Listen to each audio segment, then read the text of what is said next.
Ho, ho, ho, come gather close, my merry friends. Pull your blankets up, settle into your coziest spot, and let your heart get ready for a story that grows brighter than the ribbon on freshly wrapped presents.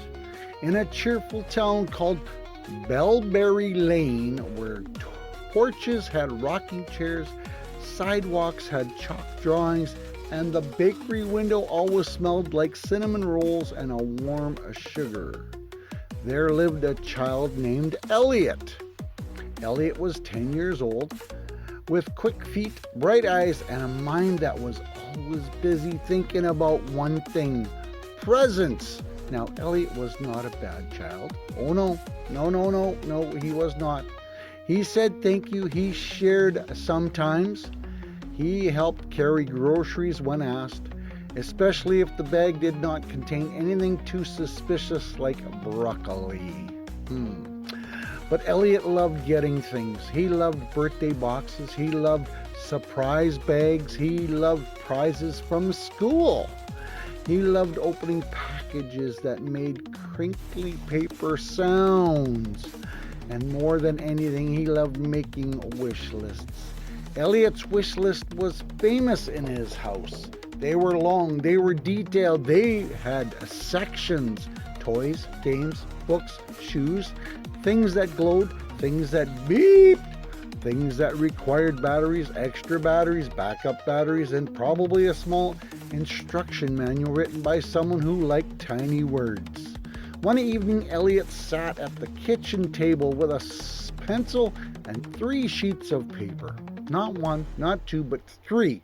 His little sister Mia climbed onto the chair beside him. "What you doing?" she asked. "My list," Elliot said without looking up. "For what?" "For everything," Mia blinked. "That sounds like a lot." "It is," said Elliot proudly. "That's why I'm organizing it." Mia leaned in closer. "Can I put something on it?" Elliot sighed. "It is for me, not you. Me." "No, then no." Mia frowned and slid off the chair. Their grandmother, Nana Rose, watched from the sink where she was drying a blue mug. Nana Rose was the sort of grandmother who knew when to speak, when to listen, and when to let the children discover something on their own. She also made oatmeal cookies so good that people became nicer after eating them. "Elliot," she sighed, "have you thought about what you might give this year?" Elliot looked up. "Give?" "Yes. I'm 10. I don't have a job." Nana Rose smiled. "Giving does not always require a wallet." Elliot tapped his pencil. It does if you want to give anything cool." Nana Rose walked over and sat across from him. "Some of the coolest gifts don't come in boxes." Elliot looked suspicious. "Is this about socks?" "Nope, said Nana Rose, "because socks come in boxes sometimes. This is not about socks." "Good," Elliot said, "because socks are foot chores." Nana Rose laughed softly. Then she said, "One day you may find that giving can feel even better than getting." Elliot's eyebrows lifted. "Better than getting?" "Much better." Elliot stared at her as if she had just said cookies were better without chocolate chips. "I don't think so," he said. Nana Rose smiled. "Not yet." The next day at school, Elliot's class was buzzing with excitement. Mrs. Parker stood at the front of the room holding a bright red folder. "Class," she said, "this month we are doing something special. We are calling it the Giving Tree Project." The paper tree was taped to the bulletin board. Its branches were full of colorful paper leaves.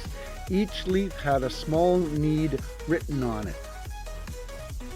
Mrs. Parker explained, "Some are for families in our community, some are for the animal shelter, some are for seniors at the care home, Some are simple acts of kindness.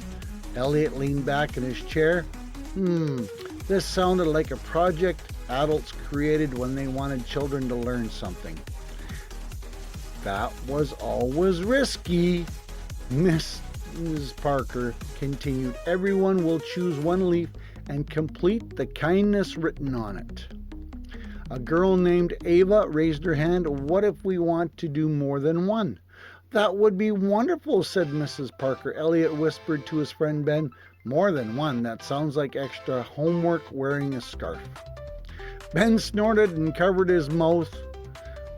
When it was Elliot's turn, he walked to the giving tree and picked a green leaf from the middle. He unfolded it. It said, make a cheerful card for someone who may be lonely. Elliot stared at it. A card? That was it? He had expected something harder, or maybe something involving snacks. Mrs. Parker smiled. That is a lovely one. Elliot shrugged. Okay. That evening, Elliot sat at the kitchen table with crayons, paper, and exactly zero excitement. Mia climbed up beside him again. What are you doing now? A card? For who? I don't know. Someone lonely. Mia became very serious. Well, that's important. Elliot drew a sun in the corner of the paper. He looked more like a fried egg with spikes. Then he wrote, hope you have a good day. He looked at it. It was fine. Not amazing, not terrible, just fine. Mia tilted her head. You could add a joke. A joke? Lonely people like jokes. Elliot thought about that. Then he wrote, why did the cookie go to the doctor? Because it felt crummy. LOL, LOL. Ha ha ha. Mia laughed so hard she slid sideways on the chair. That's a good one, Elliot smiled. It did feel a little better with a joke. Then he added a drawing of a cookie wearing a tiny bandage. Nana Rose walked by and paused. Well now, she said, that card has a smile inside it. Elliot looked down. Maybe.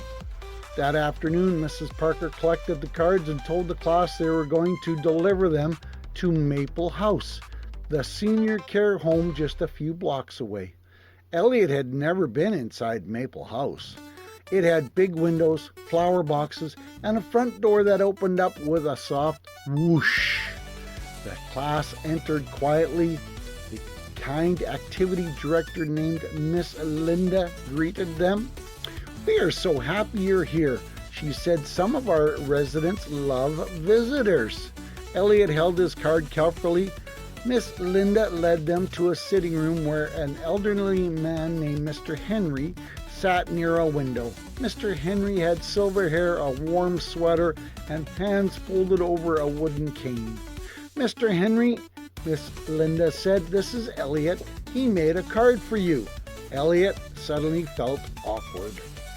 He hadn't expected to actually hand the card to a person. It was much easier when the card was just paper.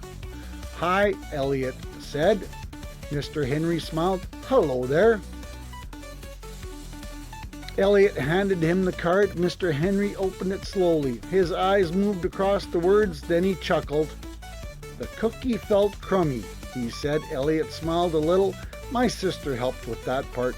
Well, said Mr. Henry, your sister has excellent cookie humor. He studied the drawing, and his cookie has seen some things. Elliot laughed. Mr. Henry looked up. Thank you, Elliot. This made my day brighter. Now, my friends, something strange happened inside Elliot. It was not loud. It did not boom like fireworks. It was quieter than that, warmer, like a little candle being lit somewhere near his heart. All I did was make a card, Elliot said. Mr. Henry nodded, and all a lamp does is shine. Still helps in a dark room. Elliot didn't know what to say to that, so he smiled. On the walk back to school, Elliot was quieter than usual. Ben nudged him. What's wrong? Nothing. You're thinking. Maybe. Careful, Ben said. That can lead to chores. But Elliot was thinking. He was thinking about Mr. Henry's smile. He was thinking about the way the card had changed when somebody received it. At home, Elliot found Mia coloring on the floor. Your joke worked, he said. Mia looked up. It did? Mr. Henry laughed. Mia smiled proudly. Of course, I am very funny. You are medium funny, Elliot said. That night, Elliot looked at his wish list.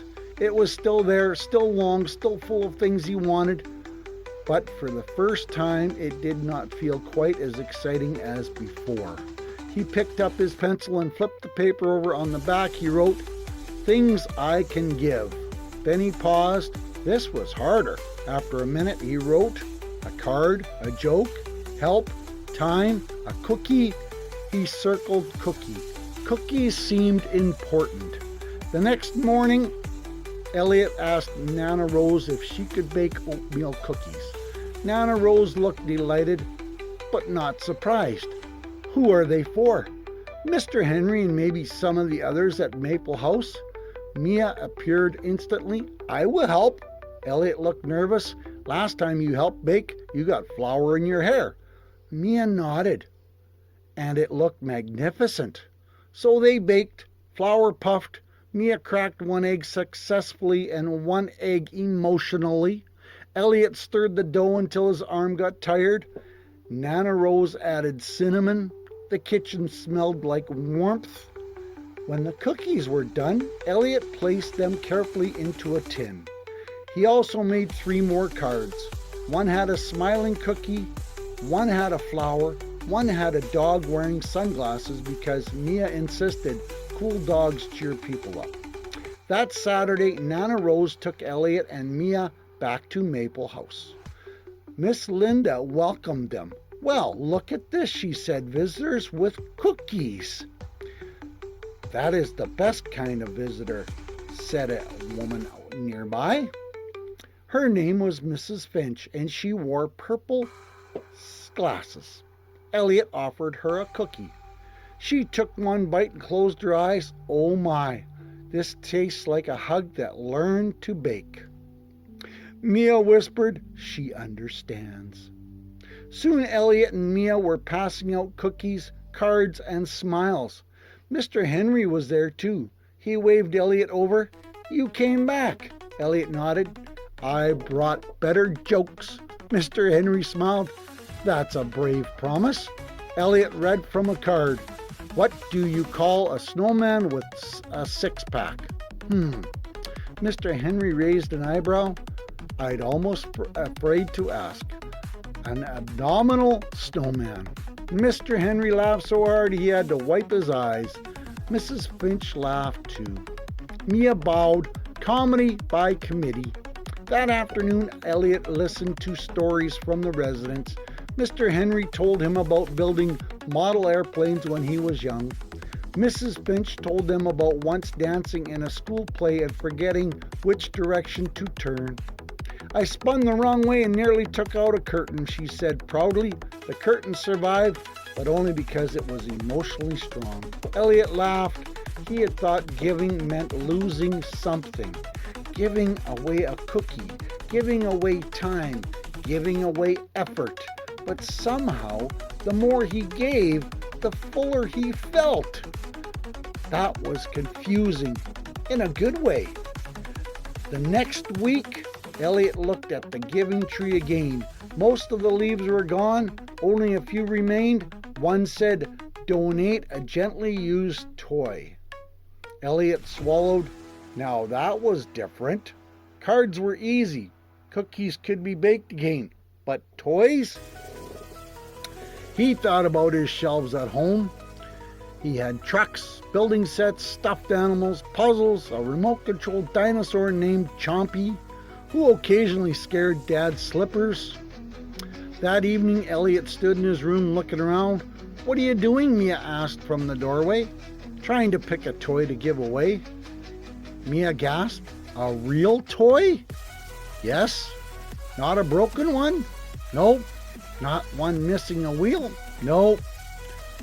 Wow, Mia Mia said, "This is serious." Elliot picked a wooden train set he had loved when he was younger. It was still in good condition. The little red engine had a painted smile and black wheels. He remembered pushing it around the rug for hours. He almost put it back. Then he imagined a younger child opening it, pushing it, smiling. He placed it in a box. Then he added a small note. "I hope this train takes you on a big adventure." The next day, when he dropped the toy into the donation bin, the candle feeling returned, only brighter. Mrs. Parker noticed. "How did that feel?" Elliot thought carefully. "A little sad," she nodded. "And good," he admitted. "Really good." By the end of the month, Elliot had done more giving tree leaves than anyone expected, including himself. He helped rake leaves for a neighbor. He read a book to Mia without making silly voices, only twice. He then read it again with all silly voices because Mia said the raccoon sounded too normal. He helped Ben with math. He brought food to the animal shelter. He even helped Dad the last cinnamon roll one Sunday morning. Oh, he even gave Dad the last cinnamon roll. That's a big one. That one hurt a little. Dad took one bite and said, "This is the greatest act of love I have ever witnessed before breakfast."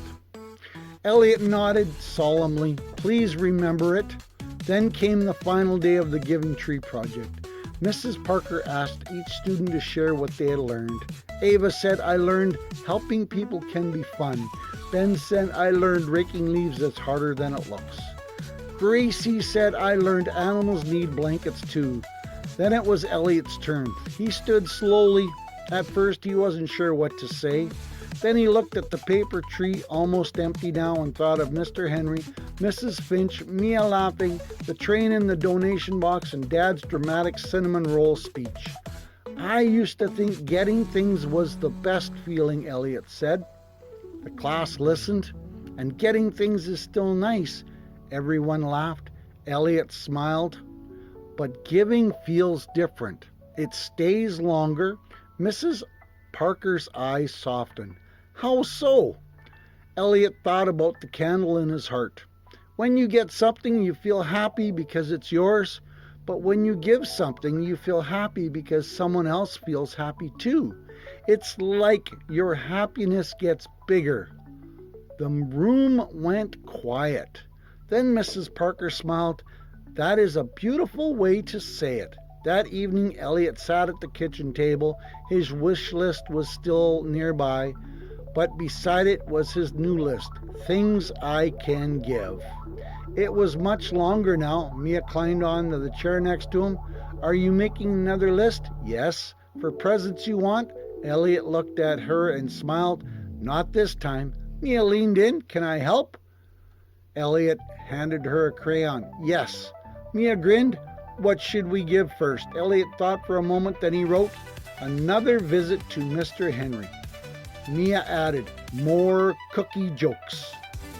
Nana Rose passed behind them and kissed the top of Elliot's head. "Well," she said, "looks like someone discovered something special." Elliot smiled. "You were right." Nana Rose put a hand to her heart. "Say that again. I may need to write it down," Elliot laughed. "You were right. Giving can feel better than getting." Nana Rose smiled. "Ho, ho, ho," she said, sounding very much like someone else we know. "That is a gift worth keeping." And from then on, Elliot still enjoyed presents. Of course, he did. The shiny wrap box can still make a heart bounce a little. But he learned that the biggest joy often came from what he held in his hands, but what he shared from his heart. A card, a joke, a candy, a toy, a visit, a kindness. Small things perhaps, but small kindness have a funny way of growing, like seeds, like candles, like stars, and many merry friends. When enough people give from their heart, the whole world becomes a little bit brighter. Here's the moral of the story. Getting something special can make us happy for a little while, but giving from the heart can create a deeper joy that lasts much longer. When we share our time, kindness, talents, and love with others, we can help brighten their lives and discover something wonderful inside ourselves. True generosity is not about how much money we spend or how big the gift is. It's about caring enough to make someone else feel seen, valued, and loved. Wow! Wasn't that amazing, boys and girls, mums and dads? That was a fun story to read. I hope you enjoyed it. I hope you'll come back again tomorrow to listen to Santa read another story during Storytime by Santa. Ho, ho, ho! Santa loves you.